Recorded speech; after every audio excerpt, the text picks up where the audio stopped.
yeah, I don't feel like I'm enough. I don't like it. I definitely want to get better at this. And I want to perform better, not because I feel like I have to, but because I want to be who I'm supposed to be. Welcome to At the Table, the podcast that lives at the intersection between culture, leadership, and organizational health. I'm Pat Lencioni, your host, joined by my co-host, Cody Thompson. How are you doing today, Cody? Just great, Pat. All righty. We're gonna talk about something really, really deep and thoughtful, I think. That's the goal here. And what are we calling this episode? Deep and thoughtful is not on everybody's bingo card for us all the time, but we'll give it a shot. The episode is "I'm Not Enough." That's right.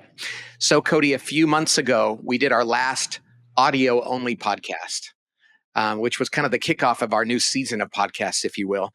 And in that, I talked a little bit about what I've been doing for the last 7 or 8 months. At that point, it was 6 months, and having to do with trauma and youth and spiritual and personal development and all that stuff. Well, I've never received so many pieces of feedback from so many different kinds of people that could relate to that. And it was really wonderful. And I appreciate it. I want to say thank you to everybody that reached out. It was very kind.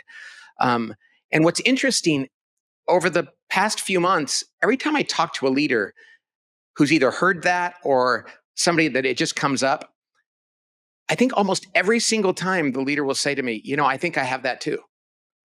And I could relate to that. And I think that might be me. And it's really interesting. And the thing that they say is and it's the same refrain. I hear this from everybody. They say, I feel like I'm not enough. And they usually trace that back to in their youth. I never felt like I was enough. I always had to do more and accomplish more and be more.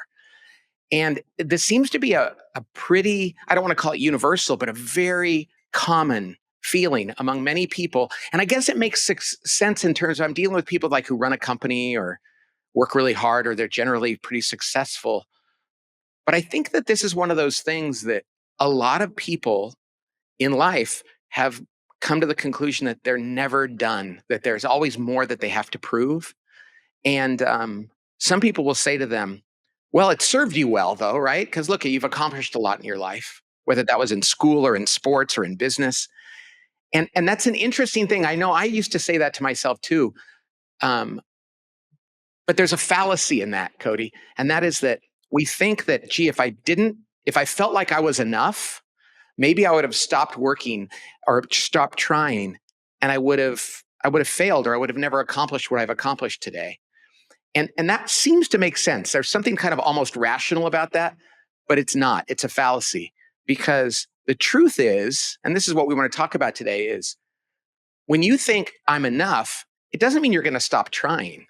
It means you're going to start trying from a different place, and you're going to pursue things from a place of joy. And the one thing I'm going to say here is that I remember when I was in high school, I played different sports, football and basketball and track. And I ran distance, right? And whenever I ran a race, I would generally go run as fast as I could from the beginning and try to outrun everybody right away and almost just run away from people, almost out of fear. And I was a good runner, but it was always really stressful. And then once I ran in a track meet, it was a big invitational. And I wasn't sure I was going to run in this race. And it was called the steeplechase, where you run you jump over hurdles and through water and stuff. And I remember thinking, well, I'm not going to care how I do in this race. I hope I won't get last. So I went to the starting line and I took off and I started running, and I wasn't worried about the outcome. And I was just running, and suddenly I started to feel pretty good. And I passed some people and I passed some more people. And then the leaders were up about 50 yards, and then I passed them and I ended up winning, and I ran faster than I've ever run. And I remember thinking, well, I should have learned that lesson. But the next time I ran, I was like, oh, I'm really afraid I'm going to lose. So I ran from the beginning, right from the beginning again, and tried to take the lead. And the point is, when we actually come to the conclusion that we're enough, and there's a lot of things involved in that, we can actually perform in a different way than when we think we're not enough and we have to prove ourselves. And so we just want to talk a little bit about that today, because we're going to be doing a little research around this and some work about this at the table group for leaders to better understand themselves and to ultimately get to that place where they're they're working from a position of being enough. Yeah, I'm excited to explore this, Pat. I think the interesting thing is, that the level of vulnerability that you showed in that initial podcast that we came back, I think that sort of sets the tone for people to be able to enter at a different level of their own vulnerability. And so even as you kind of teased out, like, I think one of the things that has been interesting, and the question I would pose to you is, you've talked about almost every leader that you've met in recent history, call it the last year or so, and it's certainly in the last 3 or 4 months. And many of the people that I've been in contact with, like, this seems to be a prevailing, like an epidemic almost. Like there are people, like an epidemic of people walking around believing a lie about themselves that's causing them to engage in behavior that's maybe not even the right or truest thing about them. And so, and then causing them even to go into positions of leadership or try to climb a ladder or try to create some level of success that would satisfy that. So I'm curious, like, do you think that are we becoming more aware of this right now? Has this always been true? And there's just like a cultural moment where we're exploring sort of internally some of those things? Or why do you think that in the last year, this seems to be more prevalent? I don't know the answer to that, but I do know this.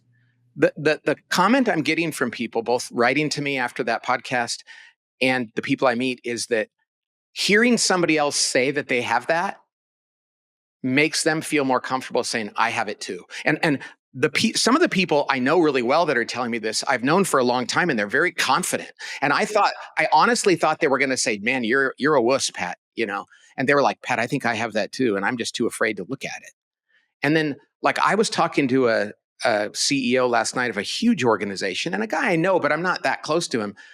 And what he said was, he's been struggling with this too. And he had to hear from other people that can relate to that to make him feel more comfortable coming out and saying, yeah, me too.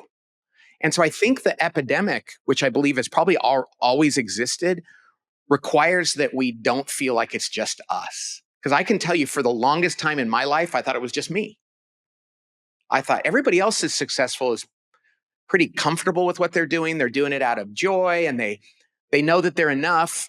They're probably not, because we don't wear this on. We don't send Christmas cards every year saying, hey, welcome to the Lencioni family Christmas. Pat discovered that he's always felt like he wasn't enough. Yeah. We don't advertise these things for understandable reasons. But what I found is that people want to know that there's others that can relate to them. And then they want to talk about it. And that's the beginning of this, is just saying, yeah, me too. Yeah. Pat, I was reminded, not that long ago, in the same time frame we're talking about, I was at a men's retreat with a lot of business leaders and family, fathers and people in the community. And one of the exercises was, like, we put 3M sticky notes, of the big ones, up on the wall, and people had to come forward. It was all men at this retreat, and write a lie that they believed about themselves. Wow.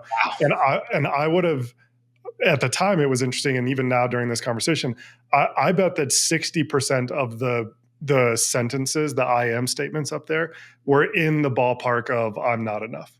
Like, it really was. And so much of it, and I'm curious if, as we explore this a little more, so much of it was actually going back to an event, a thing, or not even a necessarily traumatic thing, but something that happened when we were young that reinforced this lie that we weren't enough.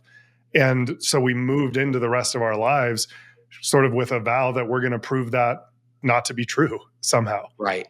And again, it's easy to go, well, that's a high class problem, because look what you've been able to do with that. I remember, so when I was a kid, I had obsessive compulsive disorder, and I didn't know what that was. I didn't get diagnosed till I was 25, but it made me, as a distance runner, train much harder than I wanted to. I felt like I got to do another interval. I got to be the first to finish this. And later on, when my friends found out I had it, they go, yeah, but look, you did really well in track as a result of that. And I was like, yeah, that's true. I think I'd probably trade that. And not that I'm complaining, but it's like, we tend to go, well, the ends justified the means, if you will. But again, we create this false fallacy, like, I wouldn't have been happy or accomplished anything had I not been afraid or felt like I wasn't enough. And that's just not true. That's right. not true. We perform better when we know that the outcome doesn't determine our self-perception.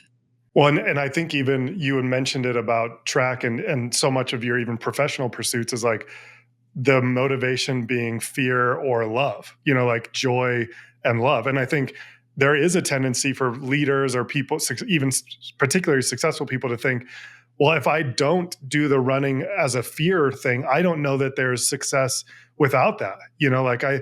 Is there a version of this where we don't throw the baby out with the bathwater, where we actually can move into a different motivation for that achievement that's out of more wholeness? And I'm curious, it probably prevents a lot of people, like you said, from looking at it until somebody says, hey, is vulnerable enough to say like, hey, I have this. And actually, even in spite of all the success it's maybe afforded me, it's worth looking at and worth redeeming and worth becoming more whole. Yeah.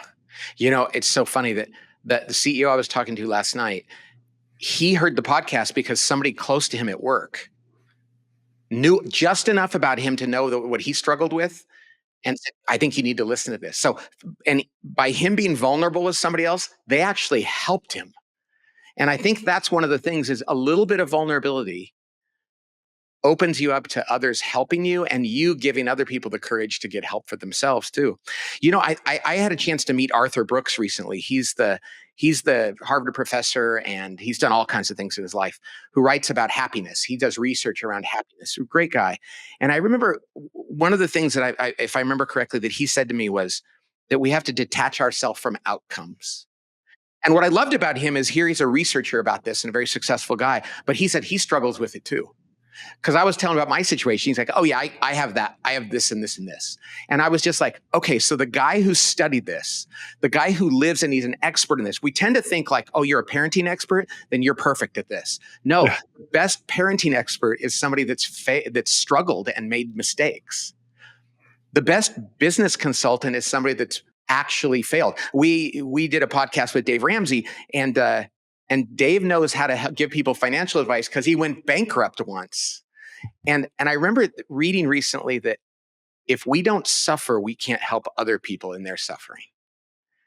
And so it just all of this makes sense. And I think the epidemic is holding it inside and pretending like we're the only ones. And I think once people get more used to saying, yeah, I don't feel like I'm enough, I don't like it, I definitely want to get better at this, and I want to perform better, not because I feel like I have to, but because I want to be who I'm supposed to be. Yeah. Pat, it was after you had done some of the work you did for the 6-7 month period this fall, you came back, it provoked a conversation between you and I as we were thinking about starting up the podcast. And I'd gone through some different identity work, not to the extent, I'm not even, trying to, share, we each have our own story, right? We each have our own story. But a lot of it was, we were having a conversation. I was asking you, like, do you want another podcast co-host, and you were confused by this, you're like, why are you not wanting to engage in some of the podcast stuff? And what some of my own story was, my lie was really like, oh, I'm a fraud. If people really found out about this, I'm like, I'm this youth pastor from Roy, Utah. I'm on a podcast with Pat Lencioni. There's got to be somebody better to do this. And so I was like, I was trying to say, hey, Pat, this is your opportunity if you want somebody different. And I remember you said, because I present as pretty confident, in our interactions. And so you're like, hey, I need you to lower your external confidence and increase your internal confidence. And that was really meaningful to me. It was my own version of some of your story in terms of like, I believe something that maybe wasn't true about myself that caused me to act out of a lie rather than being confident in the truest part of who I am. Yeah, isn't that interesting, Cody, that not only do we not feel adequate, but then when we try to cover that with extra confidence, it makes other people think that there's something even more wrong with them. And in fact, if we all just got in a room and said, hey, we all got stuff, right? Do you know how much better we feel? Mm-hmm. One of the things I've been saying to a lot of the CEOs I deal with is like, everybody's got stuff. Yeah. In their personal life, in your professional life, everybody's making mistakes and struggling. And there's nothing touchy-feely or negative about that. The point is to go, you don't need to be so down on yourself now. That's half the battle, is Yeah. just being aware. Now, it's not the whole battle, but until you fight the first battle, which is realizing that you're not alone, then you're not willing to take on the second part of the battle, which is actually working through it. Right. Because awareness is not healing. Like if you say like, I know I have a broken leg, it doesn't mean that your leg is healed, you know? Right. So you still have to go through the process. And I was curious, we were talking a little bit beforehand about like the I am not enough is not just a internal scarcity mindset, that it actually produces some scarcity mindset beyond that, which is like, there is not enough time, there is not enough success, there is not enough, all of the things we can measure. And I'd love for you to tell them a little bit about what we talked about in advance of the recording. Oh, about the time thing? Yeah. Yeah, this is, I think this relates to this in a certain way. And it's such a brilliant thing. So somebody was talking to John Paul II, the Pope, St. John Paul II. And they said to him, they were interviewing him, and they said, so what do you do in your free time? And he said, all my time is free. And I thought, what an interesting thing. All my time is free. We're supposed to, in freedom, choose what we do. And I remember when I heard that, I thought, I've complained so often, like, I don't have enough time to do all this stuff. But it's like, we need to choose what we're spending our time on. And then this is also another priest. Another guy talked to a priest, an older, wise guy, and he said, oh, Father, I don't have enough time. And he goes, what do you mean? You have all the time that there is. There's no more. And I think that sometimes when we look at our lives, we think like, we're supposed to be more effective and more efficient and get more done. And that's so much based in this, usually a wound from when we're younger. It's like, you're still not enough. You're still not enough. And so just knowing that you're not the only one who feels that way, that will be the first step in getting off that pedestal, if you will, or that treadmill. And then talking to other people who can relate to that and make you feel like you're not less than for feeling that way. Because there you go again. That's just such an important thing. So did I answer the question the way you wanted me to? No, I loved I love that sentiment of like, you have all the time that there is. I think that one of the people that in the last, year or so is a guy named Jamie Winship that I've been listening to and following around. He has this idea of like, very similar, is like, there's a worldview where there is scarcity, which leads to you having to have certainty, which leads to like failure is not really an option. Where if you can move yourself into more of a worldview where there is enough, like you are enough, there is enough time, that it leads to like mystery. We don't really know what's going to happen, and that's actually great. And that failing is actually a part of learning, and just that transition from that scarcity mindset into like a enough mindset, both from like I said, you are enough and there is enough, that the amount of peace that it brings. And I'll just say this, that like, I think that I've experienced more peace from you in the last handful of months. We had a great conversation about this at dinner a couple of weeks ago, and then peace begets more peace for the people around you, and it's been really phenomenal. Praise God for that. Hey, there's all these great sayings out there that sometimes can get us stuck in this. And I love these sayings, things like begin with the end in mind. I don't know if that was Covey who first said that or not. Or, you have to have goals or you're not going to achieve anything. Or measure twice and cut once. Or if you don't know your destination, every road will take you there. And I like those. It says we need to be intentional, but sometimes we need to begin with the end in mind and realize that the end in itself is not the goal, because the end might be something that we didn't realize. So it's not about necessarily hitting that end. It's like have something in mind. And certainly goals are great, but they change over time. And even the very best companies, the very best leaders say, that's what we're going to accomplish as a company. And then they aim high, but then something happens and they do something different that's even better that they could never have predicted. And this whole idea of measure twice, I'm terrible at that. Sometimes it's okay to cut and throw a piece of wood out, because you thought you knew the right thing. It's like all of these aphorisms and all of these sayings are really great, but it's not about proving to ourselves that we know the answer and that we're going to stick to the plan and come up with exactly what we set out to do. There needs to be trust there. And like, for me, that's you trust God and that something better than we could have imagined comes. And the beauty of that is we can have peace in the midst of that rather than anxiety, rather than control. Because control it doesn't exist. One of the things I've learned in talking to some counselors is that this illusion we have that we're in control is one of the worst problems we have.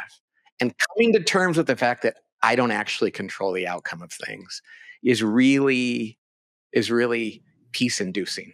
Well, and then for so many leaders probably that resonated with your first message is like that's how we run our businesses, right? We're like, we have to control, first of all, we know the destination, then we have to control all the variables to make sure we get to that destination. And I love what Arthur says, like kind of divorce yourself from the outcome and start moving in that direction. And who knows, the certainty is we're not actually certain about any of it, and then it gives you a lot more peace to move into. Another saying that I would add in there is like, I love Mike Tyson saying, everybody has a plan till they get punched in the face, and we all get punched in the face in business and in life. And if we think that, oh man, we didn't make the destination that we set out to, or we're not in control, I think that sets us up for a life of angst and failure and lack of peace. What a great thing too. It's like, so you get punched in the face. There's two ways to react to that. You panic and you think, what's wrong with me? I got punched in the face. And you start to think, this is going to happen, and this is going to happen, and this is going to happen. Or you go, oh, wow, I got punched in the face. What am I going to do? Oh, I'm going to change now. And I expect this to happen, and I'm not going to judge myself. John Gordon talks about, just know, yeah, this is part of the game. I'm not going to catastrophize where this leads. I'm going to go, hey, I got punched in the face. What am I going to do? Yeah. And enjoy, love the journey. And I know that sounds like its own euphemism. Boy, one of the things I found is there's a lot of good cliches out there that are good because they're true. And the end is not near as important as the journey. And so I'll leave it at that cliche because I don't want to keep going on to things like that. But really, we're enough. And performance increases, but it's not because of the outcome. It's because the joy we experience along the way. So I think that's it for today. Do you think, Cody? Yeah, I've got no more sayings that I can throw in there. So we're going to be doing more research and work about this that people that follow the table group are going to be hearing about, because I'm doing a lot around this right now. But in the meantime, we just wanted to say, if you feel like you're not enough, you're not alone, and it's a lie. And you can begin the process of kind of exploring that. All righty. Thanks for joining us. Thanks for being listeners. We really appreciate you. And we'll talk to you next time on At the Table. God bless.